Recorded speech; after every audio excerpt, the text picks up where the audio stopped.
Alright, everybody. So, how many of you guys like space? I love space. You know how there's like dinosaur autists, there's train autists, there's bird autists, I'm a little bit of that, and then there's space autists. That's moi. I am a space autist, okay? I love space. I have watched every Chris Hadfield ISS video like 100 times. Every video that exists of the Tiangong space station and people on it doing experiments, I've watched them all multiple times. Every ISS experiment video, watched them all multiple times. All the Skylab videos from all the different Skylabs they did. My favorite is Skylab 4, I think it was, where it's just the big fucking space and they were just running around in circles. One of my favorite space videos. I love space. I fucking love space. Chris Hadfield Space Oddity cover, fantastic. That's an entire music video filmed in well, technically not zero gravity, but basically zero gravity in effect. Okay, I'll explain it. There's 90% of Earth's gravity is still affecting everything on the ISS, but they are actually moving so quickly that they're falling around the Earth in their orbit so fast that they're actually in constant free fall. And that's why they experience weightlessness. They're not actually in zero gravity. They're in microgravity, exactly. But that's still 90% gravity. If they stopped in their place, well, they'd start immediately falling to Earth, for one. But they'd also, you know, if they weren't falling, they would be standing just in gravity because they'd just be a little lighter, you know? Like, Mars has a third of Earth's gravity, so to give you some perspective, like, they're experiencing more of gravity pulling them towards Earth on the ISS than they are if they were on the surface of Mars. So, they're experiencing tons of gravity in that low orbit that the ISS is on. But they're in weightlessness. I've watched all those videos regardless. I love witnessing weightlessness. There's that one fantastic OK Go music video that was filmed on the zero gravity plane. I am a space autist. And that is why it might surprise you that I've never played Kerbal Space Program 1 or 2. I know, a lot of you guys are fans of it. I've got friends who are fans of it. I've been meaning for years and years and years to give it a try someday. I've just put it off and not been in the mood for it over time. And it's been one of those games that I've always meant to play because it really seems like it's up my alley. I love space travel and stuff, and it looks like it's got a fair amount of depth to it. But unfortunately, before I could ever get the opportunity to play the game myself, some very unfortunate news has come in about the studio. Some more news today about capitalism fucking the gaming industry over, I guess. Kerbal Space Program 2, end of the line. Future uncertain among layoffs. Apparently the Kerbal Space Program 2 studio is shutting down or experiencing massive layoffs. I don't know why. It seems like a popular game series, or maybe it's just a cult classic. I don't know. I'm excited to hear what's going on with this whole situation, but I'm not particularly excited to know what's happening at all. But let's check it out. Intercept Games, the developer behind Kerbal Space Program 2, seem to be closing. This is all part of a restructuring. Dude, this guy's got a crazy fucking voice. I had to start watching Kerbal Space Program YouTubers. They sound like, what's his name? AI voice? Maybe. Could be an AI voice. I'll listen longer. This voice sounds like, what's his name? The British guy that does the documentaries? How am I blanking on his name right now? Everyone knows his name. You guys know. It would be immediately. First name that comes to mind. David Attenborough. Thank you. Yeah, it sounds like David Attenborough. No AI? Okay, cool. Well, basically layoffs that Take-Two seem to be initiating. The information has been found on the US government website. You can see it on the screen right here. Yeah, this is an AI. Oh! Wait, Take-Two Interactive makes a bunch of different games, too. Oh. Guys. They're here.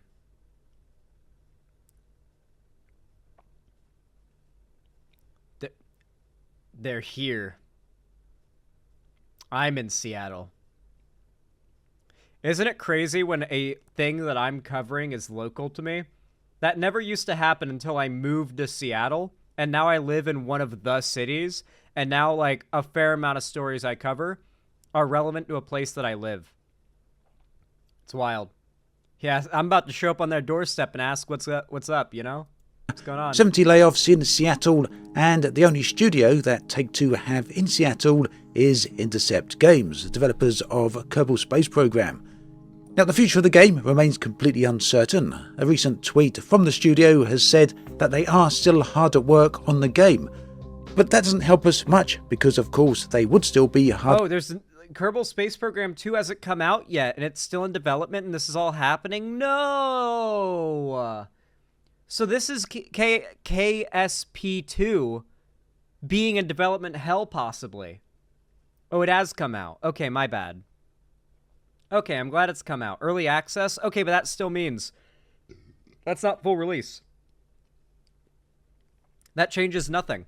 That changes nothing about my point. That's not full release. This means the game could potentially be unfinished forever. Yeah, it's janky. Fuck, dude. This game's gonna get New Vegas. At work on the game because the layoffs don't happen until the 28th of June. There's also some uncertainty as to whether Intercept Games or not is actually closing. The studio itself hasn't directly been named, and Take-Two themselves have been contacted, and they're not answering that question either. But that said, games journalist Take-Two's a pretty big developer. Like, Take-Two's pretty big. Fuck, I'm trying to think of what they make. Are Take-Two the people who now have Life is Strange? Correct me if I'm wrong. Doesn't Take-Two have Life is Strange now? They've got all of the sports games, yeah. I know Take-Two had a bunch of drama when it came to, they own Rockstar, Zan. Fuck. Yeah, they're big. Take-Two owns GTA, you're right. But they also, I think they have BioShock. Fuck, dude. BioShock's also getting a TV show adaptation soon, by the way, guys. Until Dawn's getting a movie. God of War's currently got a show in the works. And BioShock, it currently has a show in the works. BioShock 1. That's going to be interesting. Take-Two owns Life is Strange? Yeah, that's what I thought. Yeah. I thought I saw their logo before playing Life is Strange. Dude. Once again, big-ass publishers ruining everything for gamers. I want to tell you guys something. My mom's visiting me right now for some medical stuff in town. She's seeing some doctors. And she wants to recover from those doctor's visits here, which is fine. We're watching some YouTube videos, and I put one on that was like, it was a Philip DeFranco video, and he was talking about the drama happening with Escape from Tarkov, and they're like going back on their Edge of Darkness edition thing. I'm also pissed about that. I bought the Edge of Darkness edition years ago.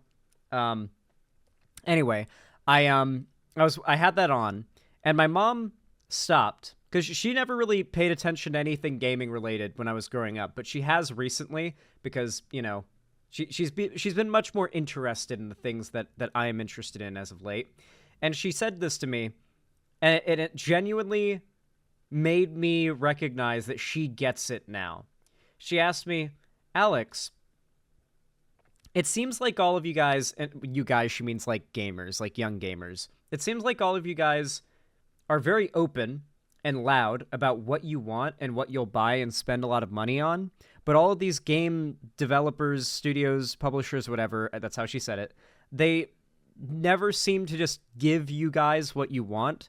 It almost seems like it's cheaper and faster and easier to give you what you want sometimes, but they still sometimes spend more time and money and effort making something you guys won't like. Is it considered like a bad thing? Is it that fan service thing you talked about? Is it like considered bad to do what the fans want? Do you have to surprise them and not do what they ask? And I was just like, Mom, you just asked the question. That is the question.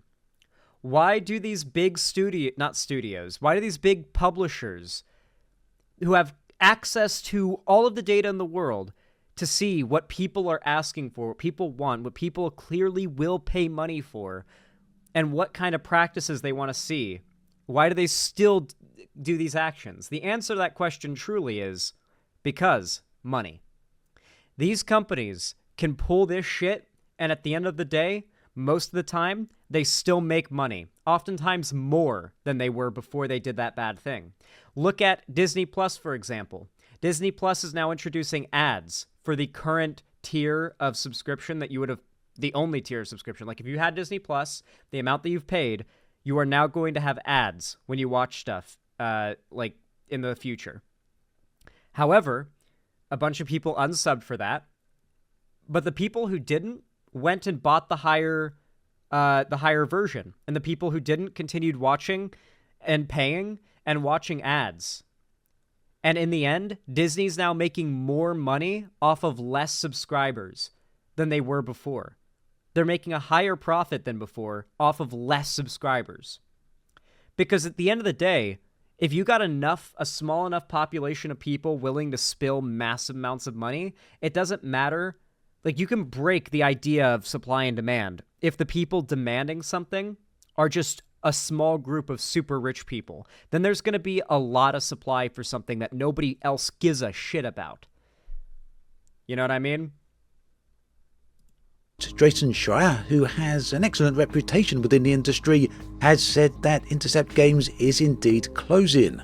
So, as you can imagine, the past 24 hours or so in the Kerbal Space Program community... No, okay, so the studio's closing. Like, full on, the studio is closing. This seems to be, like, more recent news. ...has been complete chaos, a lot of confusion and uncertainty as to what exactly is going on. And no one seems willing to clarify the situation. And that's not for lack of trying. Many people have tried to get additional information.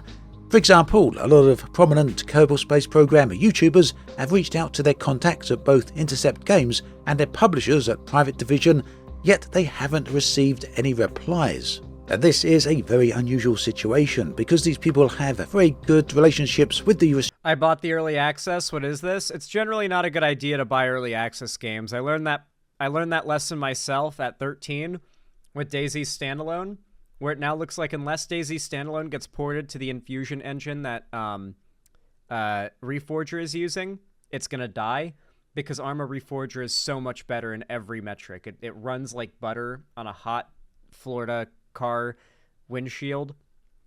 It's beautiful looking, like insanely graphically beautiful. It's really smooth and well performing and not a lot of bugs compared to like any other Arma game. It's like bug free. Yeah, I mean, I learned my lesson when I bought DayZ Standalone in 2013.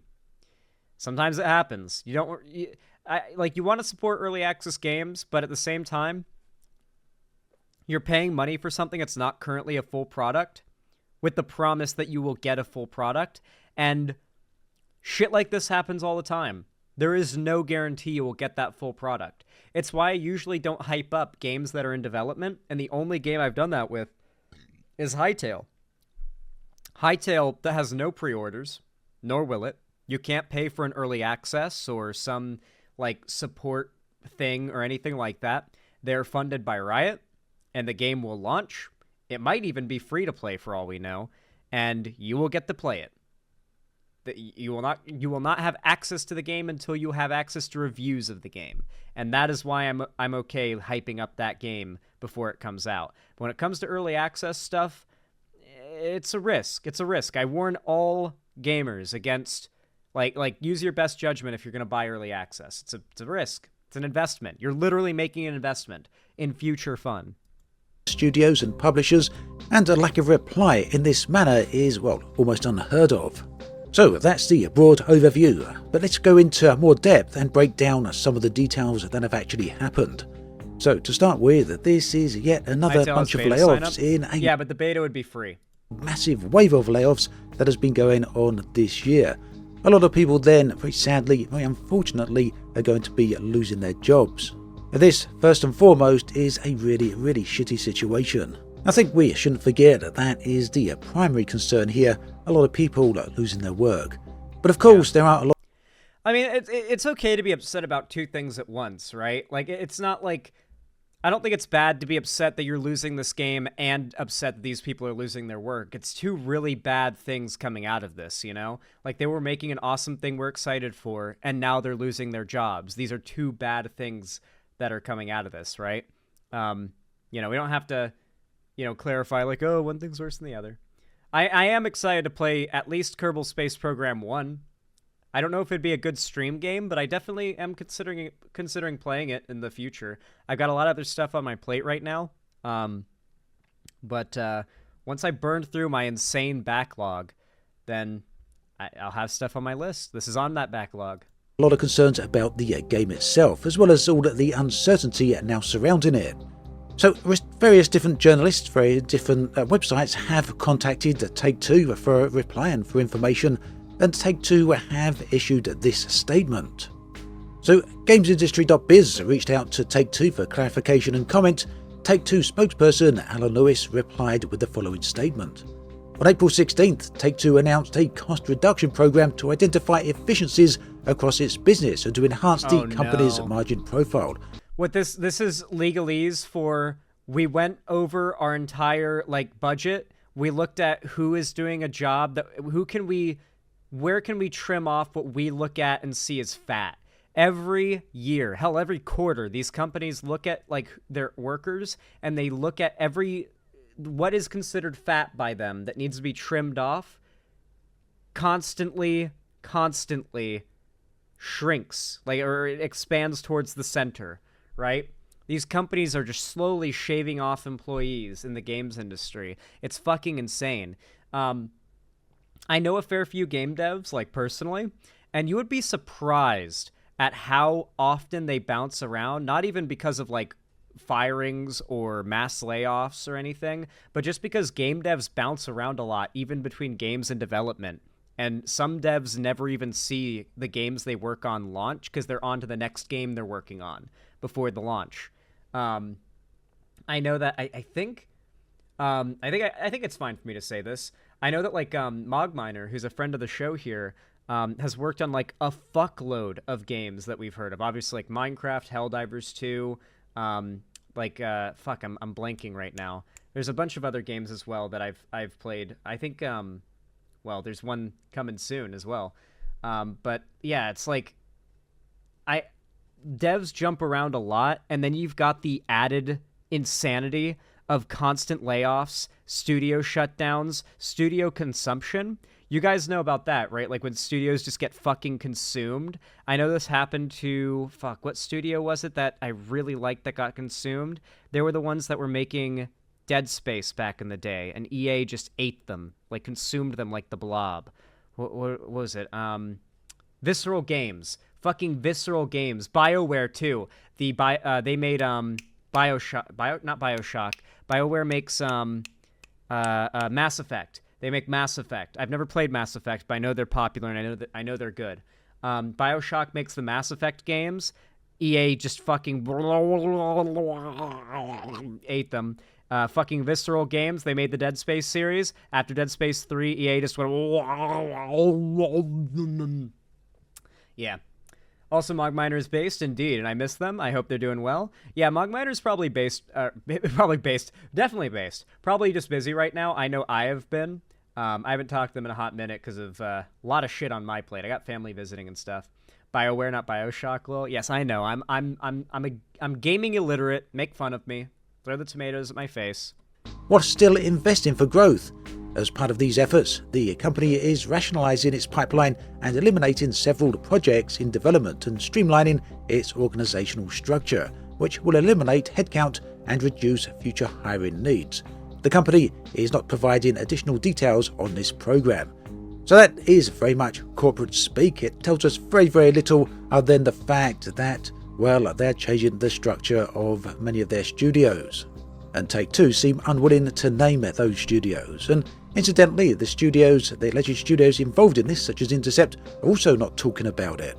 Another piece of the mystery comes from website GameDeveloper.com. They said, when approached for comment by a game developer, Take-Two wouldn't confirm whether Intercept Games has been impacted by the cuts, despite multiple Kerbal Space... It's so fucking shitty they look for any area in which they can cut off, like fire people, destroy entire teams, consume teams, combine teams, and find ways to like reduce the amount of money they're spending on running a company to increase their profits, and it's often at their own detriment. It's all about quarterly earnings. It's all about quarterly earnings, and frankly, I don't think they think 3 quarters ahead. I don't think when Q1 of 2024 hit, their decisions, I don't think they had any bearing on their plans for Q4 of 2024. You know what I mean? Space Program developers indicating that they recently left the studio, with one expressly stating they were laid off.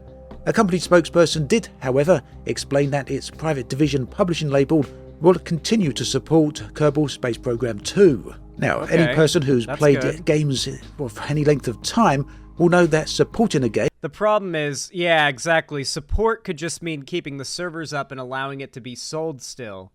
I think there's currently something going on in, is it Congress or the House? I don't know.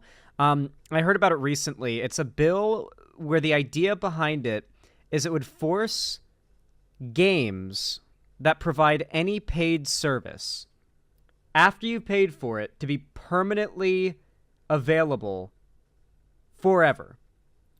Once you paid for it, so let's say you've got Fortnite or something like that, you would pay for, like, I don't know, a bunch of skins in Fortnite. And then long into the future, Epic Games decides they're going to shut down Fortnite servers because no one plays it anymore. If they do that, as things are now, you may have spent thousands of dollars on Fortnite cosmetics over time, like buying V-Bucks and stuff, and all that money goes down the drain if Epic Games shuts down those servers. This bill would require companies in similar positions to make available to you to support or make available to you to self-support a version of the game with all of the things you paid for, including the game if you paid for that, available forever. So like if WoW ever went down one day, you would have to have an available download to host your own servers to access the game and all of the cosmetics that people paid for or could have paid for. That would be required by law, because doing otherwise is essentially rug pulling and taking the money and running on people who gave you money decades ago for a product, and you think you're at liberty to just take it away for no reason because you're not making profit off of it anymore. That seems like a really good decision to make. Hell yeah. I hope that passes. Oh. Game doesn't mean the same thing as developing a game.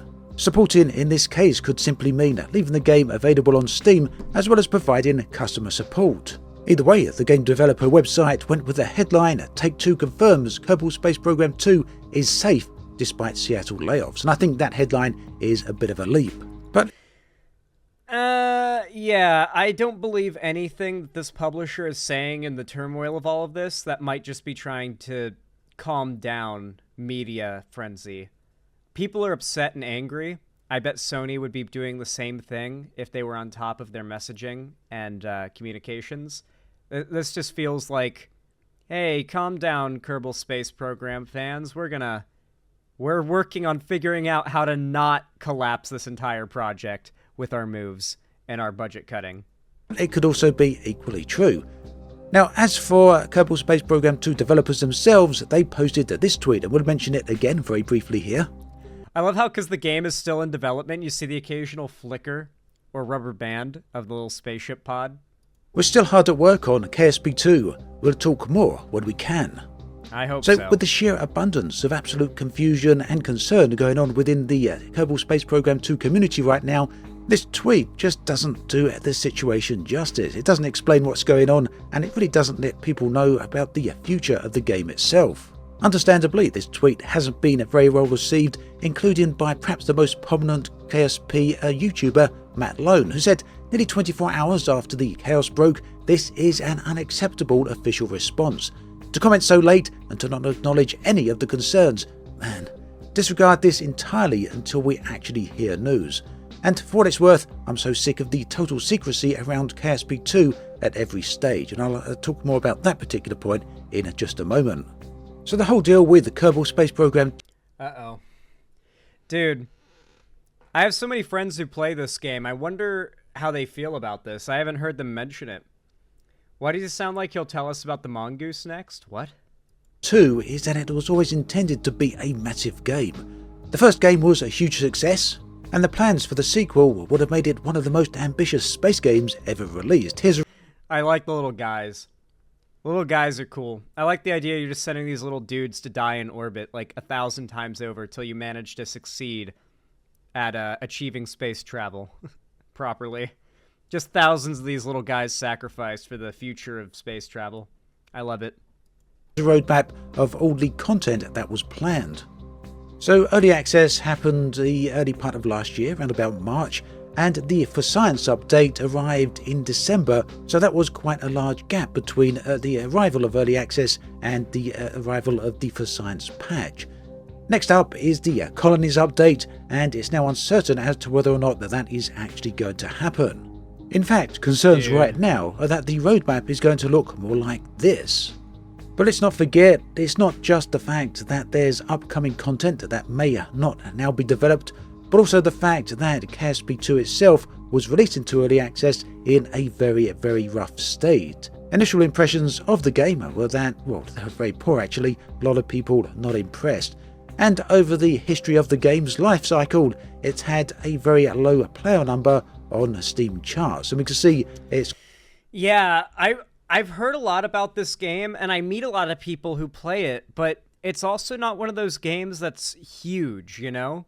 It seems like it's got kind of a cult following, if that makes sense. Like, enough of a fan base that you're going to hear about it and it's got a following, but it's not such a massive following that Kerbal Space Program is like a golden goose of an IP, which means its future is up in the air. You know, there's been much more successful IPs who've been allowed to die by shitty publishers. Dead Space, as mentioned before, is a good example. We've only recently seen a kind of resurrection of Dead Space. We got some news recently that I guess wasn't true, that like the Dead Space 2 remake had been canceled, but apparently there never was a planned Dead Space 2 remake, so fuck, I don't know, you know? It really sucks how uncertain everything is in the gaming industry. That we're at the point now where people buy games that they like as much as possible out of fear that the publishers won't allow a sequel to be made. It really sucks. That's the state of the gaming industry. We're actively living in fear that one day we'll wake up to news that means that one of our favorite games and our favorite hobby has been just decimated, you know? It's going into the low hundreds right here. So the game by no means has been a huge success. In fact, it's probably been the exact opposite. The hope has always been, however, that Intercept Games would be able to turn it around and pull a No Man's Sky. But as time has moved on, that seemed less and less likely, especially considering the recent news. Now, another part of the whole story here that certainly is problematic for KSP2 is the early access nature. So, many people accept that games in early access are going to have problems, they're going to have bugs, and they sit back and wait for them to be fixed. That is a part of the whole process. But 2 points here. Firstly, early access games usually have a low price.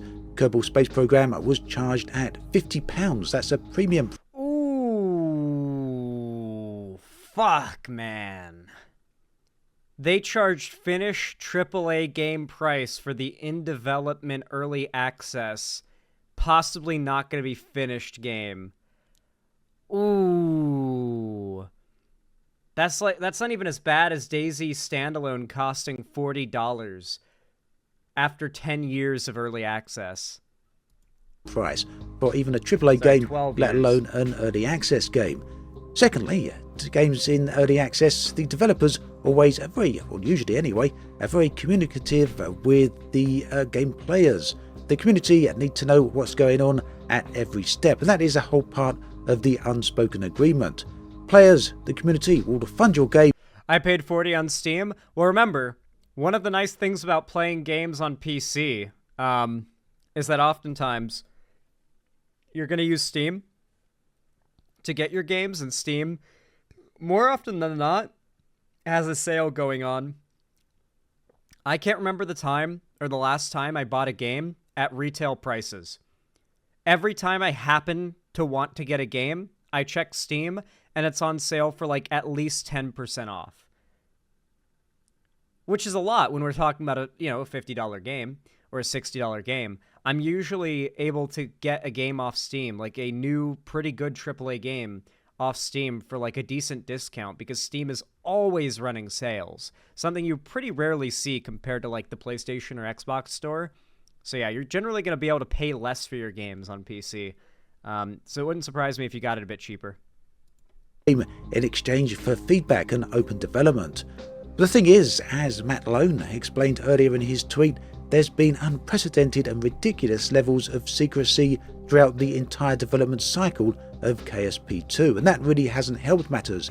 In fact, it's really gone against the whole nature of things and led to a lot of dissatisfaction and distrust with the community, and that ultimately, I do feel, at least personally, my own opinion, is that it's one of the things that has had a huge impact on the low player numbers for the game.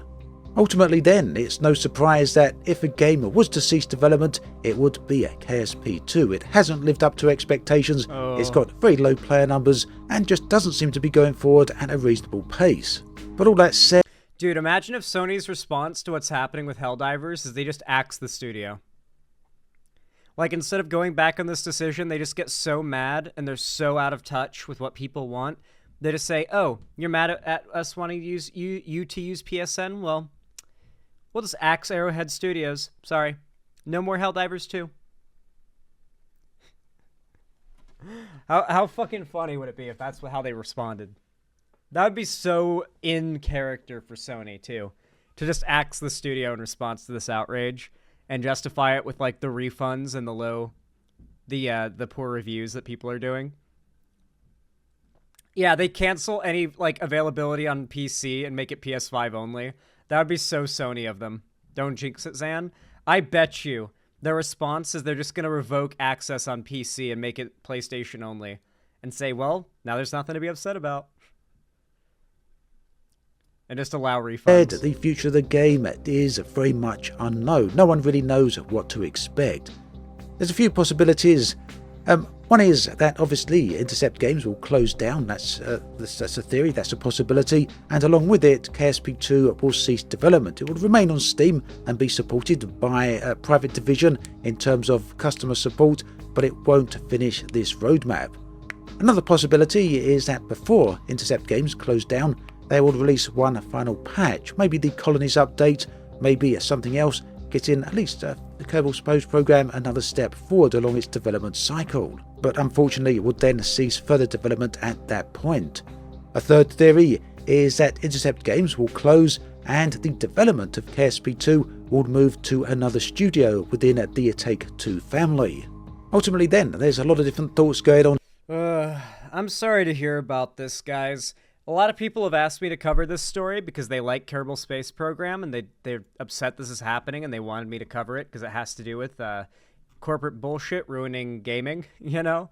But there's really not much else to say about this that I didn't say in the last segment, frankly. This is just once again an example of how capitalism hurts my favorite hobby and a lot of other people's favorite hobby, gaming. We've seen it when it comes to crunch time. We've seen it when it comes to game developers being overworked, the heavy push for immoral game as a service sort of practices, such as like pay to win shit and whatnot. It's really unfortunate. It's really unfortunate to see what a shitty state gaming is in right now. And there's really nothing to blame but corporate greed, you know? Anyway, if you enjoyed this video, please consider leaving a like. It really does help a lot. Every single thumbs up basically pushes the content in the algorithm, cattle prods YouTube into pushing my channel in the algorithm to way more people, and it gets me a lot more viewers and subs, so I really do appreciate it. And of course, please comment down below what you think of this story, as I do like reading your comments and hearing what you guys have to say, sorry. And every comment boosts the channel and the algorithm as well, so I really do appreciate it. If you want to follow me on my social medias, there's links down below in the description. And of course, if you want to support me financially, you can always do so by donating, subscribing, or gifting a sub on my website, xanderhall.com/live, or supporting me through YouTube, Twitch, Streamlabs, StreamElements, or Patreon. You can also buy merch through the Streamlabs link down below as well. And if you haven't already, be sure to join my fan Discord. It's like the hub of my community. It's totally free, and I host watch parties, call-in streams, game events, and I make all my announcements for streams and uploads there. So definitely consider joining. I hope to see you there, and thank you for watching.